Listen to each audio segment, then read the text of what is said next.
bought the mill in 1978. We've been here about 31 years. And a big amusement park south of Dayton was going to buy the mill and take it apart and move it. And I decided it would be better if it stayed right here.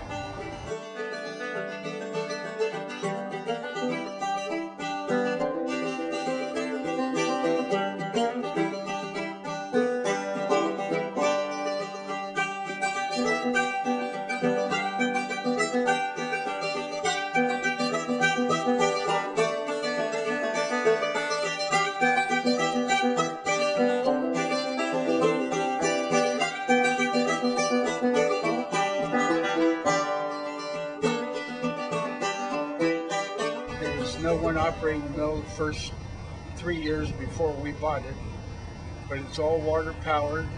We generate our own electric, and we grind grain, corn in the corn mill, whole wheat, unbleached white, buckwheat, rye, barley, and spelt.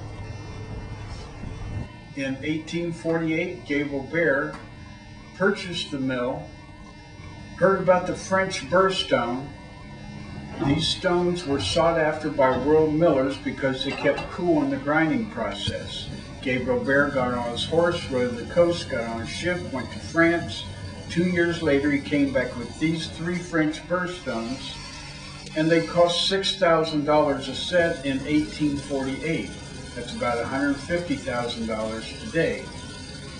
They weigh 2 tons apiece, and as long as you keep a slow, constant feed of grain in a burr stone, you'll have a good, wholesome product.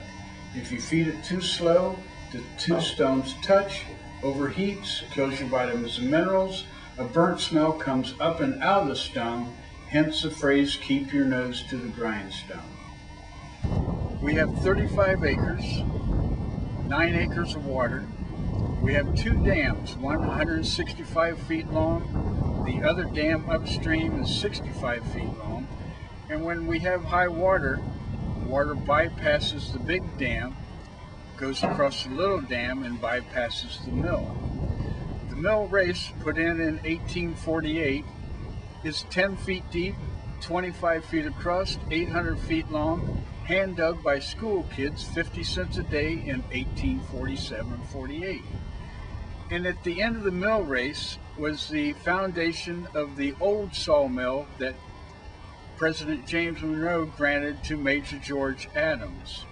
And he had a sawmill. He wanted to build a flour mill, but he had to cut the wood off the property for the flour mill. So he cut the wood from 1824 to 1832 and passed away. Gabriel Bear, Manning, and Hart started the construction of the mill. Gabriel Bear came from Lancaster, Pennsylvania. He married Magdalena Hershey, part of the Hershey chocolate family. And he was a smart man. He married into money. And she had the money, and he had the knowledge of milling. And that's when he went to France in 1848 to pick up the burr stones. And they cost $6,000 a set. That's where she came in. She had the money to buy anything he wanted. I wish I would have married into money, but I married a starving artist. Our mill race being 10 feet deep, and at the mill site, we have a dam right underneath the mill, and we have 2 turbines, one put in 1862 and one in 1870. One drives the line shaft for 1st and 4th floor and generation of our electric. The other one is just for the burr stone. We go through about 1 million gallons of water in 8 hours. And they picked this site because they knew there was plenty of water year-round. And most of your mills, if there are any around, are in scenic places. And that's because they needed the fall of the river to create the head of water for the turbines.